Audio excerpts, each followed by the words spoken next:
won't stop till I hear him say,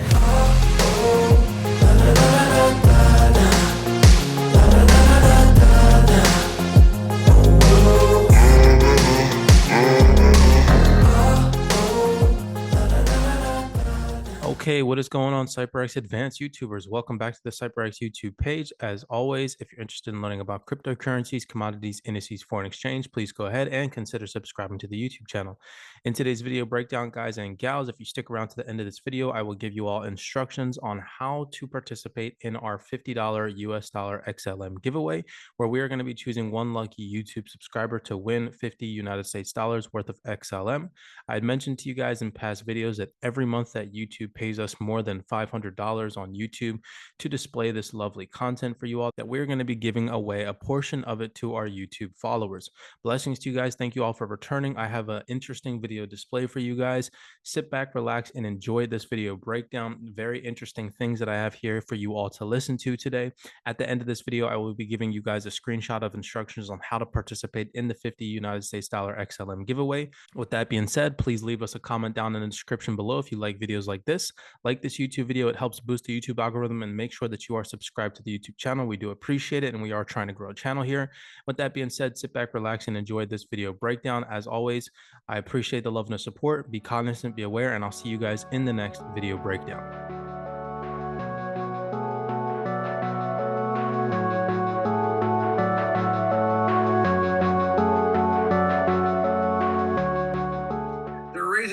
Has never been done in history. That's right. Okay.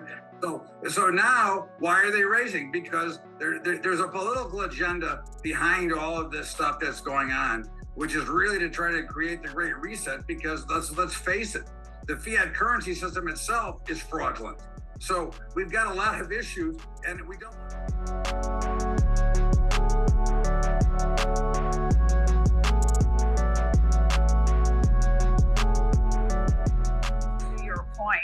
It's the stimulus and the benefits that have gotten us into this problem in the first place, at least on a very large degree.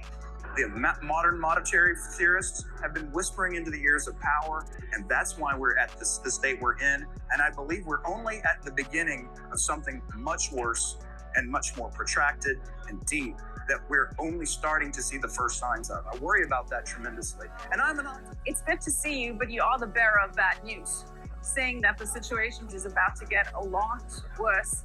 How much worse? Well, what I have said is we're going to have more bear markets. We've always had bear markets. Now, in Washington, they say, no, we're not. Everything is okay now. No more bear market. If you believe them, don't listen to me. But I know more bear markets are coming. And what I have said is the next one is going to be the worst in my lifetime. Maybe.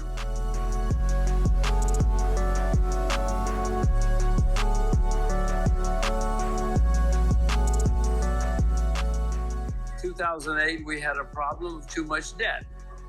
Michelle, since 2008, the debt, oh my God, look out the window. The debt is skyrocketing everywhere.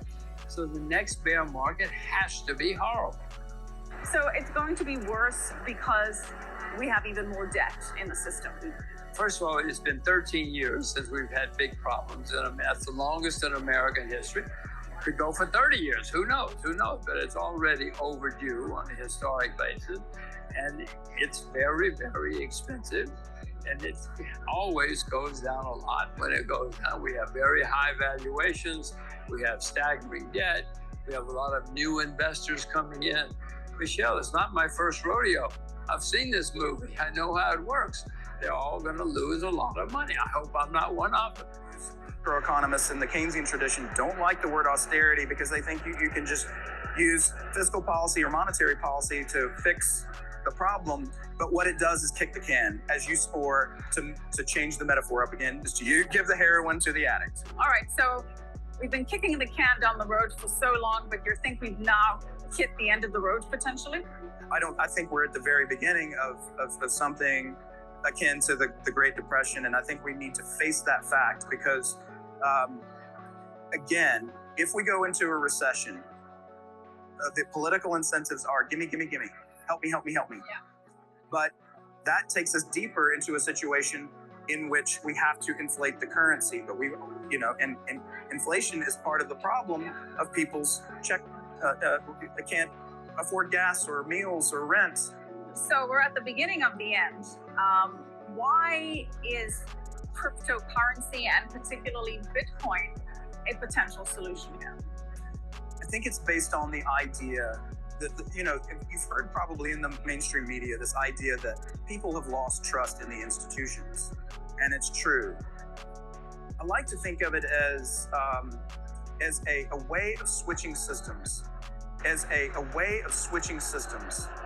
When you have a superior system, and it's not to say that Bitcoin is the best thing since sliced bread, it is, but it was a response to the problems of 2008 and 2009 that were sown by the government and by people who you might say are excessively greedy, right? They let their greed burn out of control. And look, I think greed is good to a degree, but when you are unwilling to look at an underlying economic reality and you're willing to collude with the government to sow the seeds of these problems, that's gonna be a problem, because that's what we saw in 2008.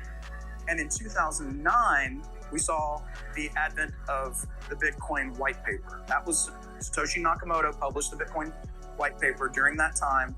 And that was a direct response to the antics of the central bank. Now, that brought us quantitative easing and all of this stuff, which is, we have to ask moral questions about that sorry episode, where instead of allowing institutions to fail because it was, too big to fail and systemic collapse, what that ended up doing was creating moral hazard and enriching financial institutions that were already super rich, and that came at the expense of the rest of us.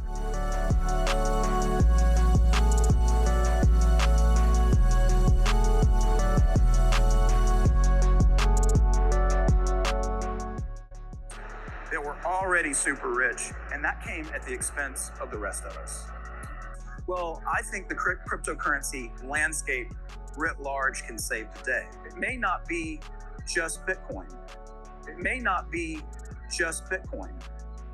However, Bitcoin is very promising as a store of value, as an inflation hedge. Sadly, right now, people are treating it as a quote unquote risk-on asset and dumping it like a tech stock. But that's not really, that sort of shows the failure of institutional money and for that matter, some retail investors of improperly understanding the properties of Bitcoin.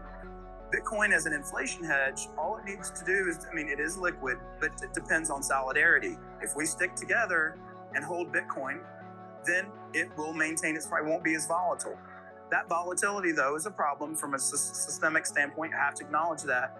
Now, that liquidity can contribute, and the fact that there are very few people right now relative to the entire economy, and we've seen this bear out, that over time, as more people adopt cryptocurrencies, and in particular Bitcoin, we're going to see that volatility die down. We have seen that to some degree. It's not to say we haven't had a punctuated moment here in the crash, but with time, we have seen volatility go down as adoption rates go up. I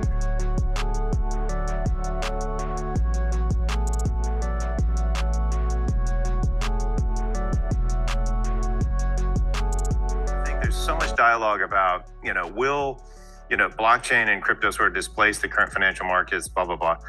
I don't know if that's even the right question. I think for me, it's that I think they're going to run together and they're going to interoperate. I think they can both benefit each other in a number of ways, but you have to create the interoperability. We have to start thinking about how do they work and flow together. And I think they're going to run together and they're going to interoperate. I think they can both benefit each other in a number of ways, but you have to create the interoperability. We have to start thinking about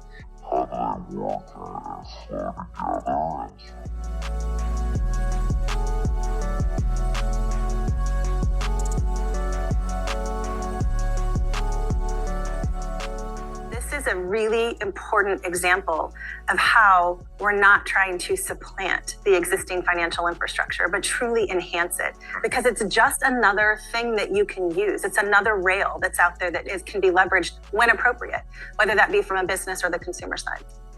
Yeah, and I'll probably add that I think that the compliance aspect is an interesting one as well, right? And you know, we live, historically, MoneyGram's lived in the cash world, and there's been a big push from regulators to get it more digitized, right? Because there's a view that, you know, cash has a lot of, you know, secrets to it, I suppose is a good way to put it. You know, suppose is a good way to put it. Immutable record, and having chain analysis where a company can come in and analyze the chain. It's actually something that's really interesting from a regulatory standpoint, and it's valuable to make sure everything's compliant as well. So there's a lot of concern from regulators sometimes about what can and shouldn't be done on the blockchain, but in fact it actually removes a lot of those secrets that he mentioned about the fiat world, and it actually creates opportunity for a seamless and integrated world, but also for regulatory compliance. Secrets that he mentioned about can and shouldn't be done on the blockchain, but in fact it actually removes a lot of those secrets that he mentioned.